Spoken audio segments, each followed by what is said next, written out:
La CEDEAO. On se demande sérieusement ce que veut finalement la CEDEAO moribonde. Cette organisation qui est confrontée au spectacle incongru de son insignifiance, puisque depuis 1991 notamment, à la faveur d'une déclaration soi-disant des principes politiques, elle est devenue un instrument du néocolonialisme français et de l'impérialisme occidental pour exploiter, dominer, manipuler, piller l'Afrique de l'Ouest. Cette organisation, la CEDEAO, est sortie du cœur des Africains. Les Africains s'en sont séparés sur le plan du corps, sur le plan de l'âme et sur le plan de l'esprit. Si tu veux énerver un Africain, je veux dire un Africain véritablement informé de la marche de notre continent, prononce le mot CEDEAO.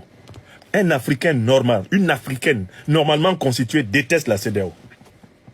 Non pas parce que haïr est un plaisir, non, mais parce que il y a des colères qui sont justes. Contre la CEDEAO, la colère africaine est juste. Nous détestons la CEDEAO parce que la CEDEAO est une organisation qui nuit à l'Afrique.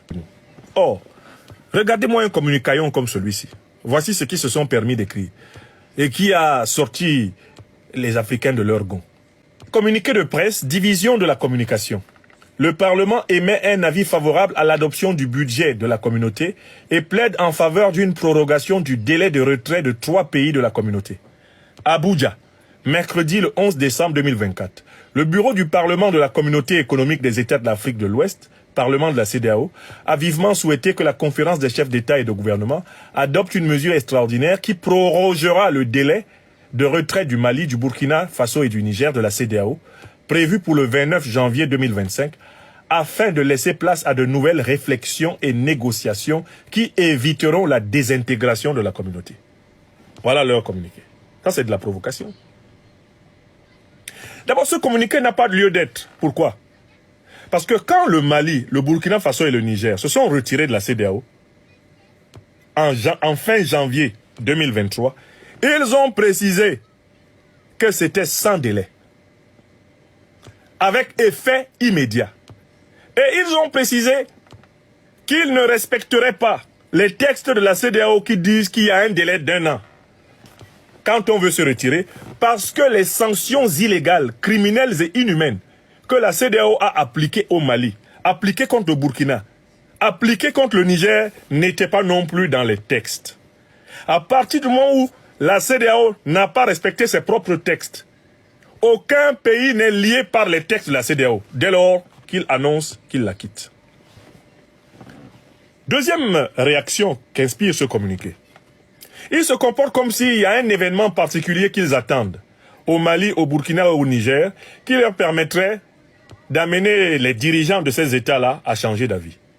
En fait, la CEDEAO espère des événements qui conduiraient à l'effondrement de la Confédération de l'Alliance des États du Sahel et lui permettrait de récupérer, et bien sûr les ruines attendues et espérées de la Confédération, récupérer, eh bien, sa suprématie. En réalité, le texte du 11 décembre s'inspire d'une compréhension superficielle des événements qui ont eu lieu au Moyen-Orient. Puisque les vassaux de la CEDEAO ont vu s'effondrer le régime de Bachar el-Assad, réputé soutenu par la Russie et soutenu par l'Iran, bref, par les puissances du monde multipolaire, ils ont cru que la fragilité qui apparaît avec la chute du régime de Bachar el-Assad offrait une fenêtre de tir pour intimider les dirigeants du Mali, du Burkina et du Niger. C'est dans ce contexte-là que la CEDEAO a sorti son communiqué, prétendant que, dans la patience du temps, eh bien, l'AES s'écroulera et que la CEDEAO reprendra les choses en main. C'est donc dans le cadre d'un plan de déstabilisation sur le long terme.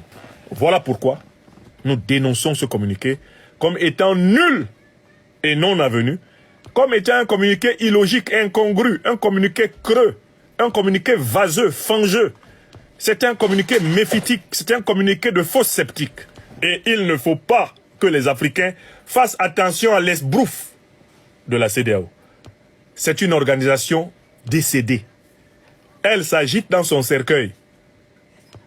Toutes les 6 planches de son cercueil sont déjà fermées. il va suffire d'enfoncer correctement les clous et de jeter beaucoup de terre pour que jamais elle ne ressorte de là où elle va descendre. Car elle a commencé à descendre.